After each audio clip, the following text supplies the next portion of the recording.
telat hari ini. Ya, paling telat hari ini, hari Senin kami menerima surat panggilan dari penyidik untuk menghadap kepada kejaksaan hari Rabu supaya dilakukan penyerahan tersangka dan barang bukti. Itu tentu hari ini adalah batas waktu terakhirnya. Kalau kita meyakini bahwa pengumuman P21 dari Dirkrimum Polda Metro Jaya itu sah dan sudah ada P21 pada tanggal 2 Juni 2026. Guys, kembali lagi saya live di channel YouTube Abdul Ghafur Sangaji Official, channel untuk kita saling berbagi perspektif. Para sahabat AGS, saya sengaja live pagi untuk mengupdate satu informasi yang tentu para sahabat AGS pengen tahu, apakah hari ini akan ada panggilan P21 tidak dari Polda Metro Jaya untuk dilakukan tahap 2 pada hari Rabu tanggal 16 Juni 2026 atau 2 hari ke depan, ya. Karena kalau kita berpatokan pada informasi P21 yang disampaikan oleh Dirkrimum Polda Metro Jaya pada tanggal 2 Juni 2026 beberapa waktu yang lalu, maka hari Rabu besok adalah tenggang waktu terakhir, ya, bagi penyidik untuk melakukan yang namanya tahap 2. Tahap 2 itu adalah penyerahan tersangka dan barang bukti, para sahabat AGS. Nah, kita tentu hari ini ingin mengupas isu tersebut, apakah memang pada akhirnya akan ada panggilan untuk para pejuang-pejuang kami, ya, menghadap ke kantor kejaksaan atau tidak pada hari Rabu, ataukah jangan-jangan memang informasi P21 yang disampaikan oleh Dirkrimum Polda Metro Jaya itu belum pasti dan belum mendapatkan suatu kepastian hukum gitu ya. Kita akan menguji apakah omongan para termul-termul yang katanya akan segera dilakukan tahap 2 atau penyerahan tersangka dengan barang bukti, kemudian akan segera dilakukan penahanan, apakah kita akan uji? Karena hari ini adalah hari yang para sahabat AGS, hari yang ke H plus 12 ya, atau hari yang ke-12 ya, hari yang ke-12 artinya kita akan menguji apakah betul-betul P21 itu akan keluar atau tidak, atau akan dilakukan penyerahan tersangka atau tidak pada hari Rabu.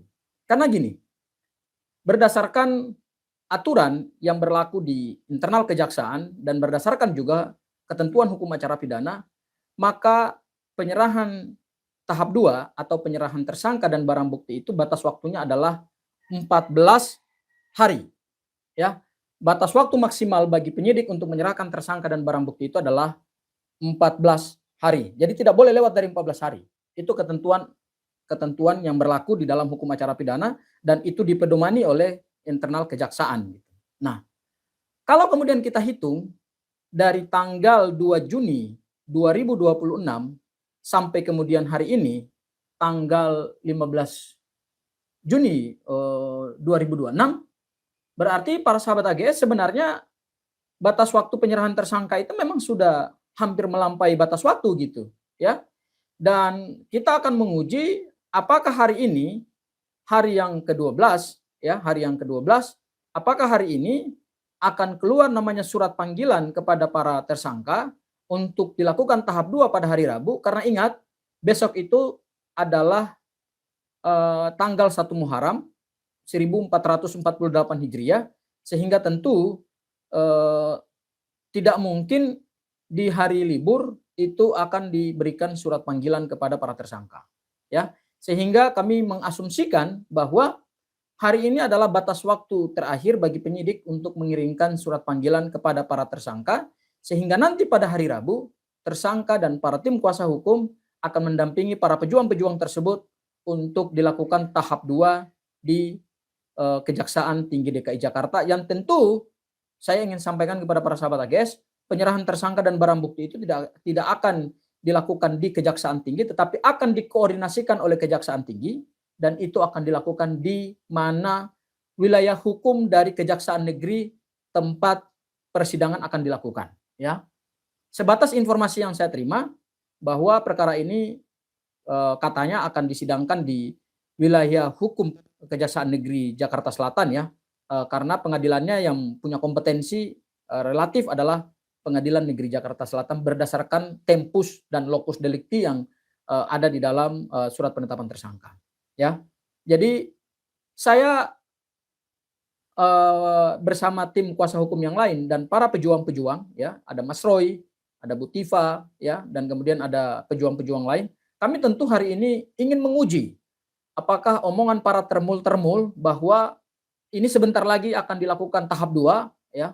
Kalau mau dilakukan tahap 2 berdasarkan pengumuman dari Dirkrimum Polda Metro Jaya, karena ada batas waktu 14 hari penyerahan tersangka dan barang bukti, maka itu tentu harus dilakukan pengiriman suratnya adalah hari ini. Paling telat hari ini. Ya, paling telat hari ini, hari Senin kami menerima surat panggilan dari penyidik untuk menghadap kepada kejaksaan hari Rabu supaya dilakukan penyerahan tersangka dan barang bukti. Itu tentu hari ini adalah batas waktu terakhirnya. Kalau kita meyakini bahwa pengumuman P21 dari Dirkrimum Polda Metro Jaya itu sah dan sudah ada P21 pada tanggal 2 Juni 2026. Karena sekali lagi saya tegaskan, batas waktu penyerahan tersangka dan barang bukti itu berdasarkan hukum acara pidana dan dipedomani oleh internal kejaksaan itu adalah 14 hari. Jadi only 14 hari. Lewat dari 14 hari tentu itu akan menjadi pelanggaran ya, dan saya kira pihak kejaksaan juga tidak akan menerima ya penyerahan tersangka dan barang bukti melampaui batas waktu yang sudah mereka tentukan gitu. Tapi apakah penyerahan tersangka itu akan dilakukan pada hari Rabu dan kemudian barang buktinya juga diserahkan kepada jaksa penuntut umum? Saya masih ragu sampai hari ini para sahabat AGS ya. Karena kalau kemudian kita lihat apa yang disampaikan oleh Dirkrimum Polda Metro Jaya bahwa informasi tanggal 2 Juni tahun 2026 itu Dirkrimum mengatakan bahwa berdasarkan hasil koordinasi mereka dengan kejaksaan tidak diperlukan lagi pemenuhan terhadap petunjuk P19 dan akan ditentukan jadwal penyerahan tersangka dan barang bukti. Saya kira pernyataan ini masih bersayap ya, masih sangat bersayap dan tidak menimbulkan kepastian hukum, tetapi kemudian diinterpretasikan oleh para termul-termul itu bahwa seolah-olah kejaksaan telah menyatakan berkas perkara para pejuang kami itu dinyatakan P21. Saya kira ini adalah penafsiran yang pada akhirnya membuat ruang publik menjadi gaduh, apalagi bukan hanya mereka tafsirkan itu P21, tetapi bahkan mereka meminta untuk dilakukan penahanan gitu ya. Lagi-lagi kami ingin katakan bahwa para termul-termul ini bukanlah pihak yang punya kewenangan di dalam perkara ini, tidak punya otoritas di dalam penanganan perkara pidana ini. Mereka bukan pihak pelapor, mereka tidak punya legal standing atau kedudukan hukum dalam perkara pidana ini. Mereka lah hanya supporter ya. Mereka itu namanya aja relawan. Relawan itu kan sifatnya informal. Relawan itu tidak diberikan kuasa oleh Pak Joko Widodo. Yang menerima kuasa itu seingat saya ada 4 rekan pengacara yang empat-empatnya saya sudah tiga diantaranya saya sudah berdialog dan berdebat dari forum televisi ke televisi. Hanya 1 yang saya belum pernah bertemu ya. 4-nya itu yang pertama adalah Yakub Hasibuan, anaknya Pak Oto Hasibuan selaku tim kuasa hukum Pak Jokowi, dan beberapa waktu yang lalu saya berdebat dengan dia di head to head CNN. Yang kedua adalah Profesor Firmanto ya. Itu juga tim kuasa hukum resmi. Yang ketiga adalah rekan saya Rifai Kusumanegara, dan yang keempat ada seorang pengacara yang juga saya kenal karena kami sama-sama di peradinya Pak Oto Hasibuan, yaitu Andra Reinhardt.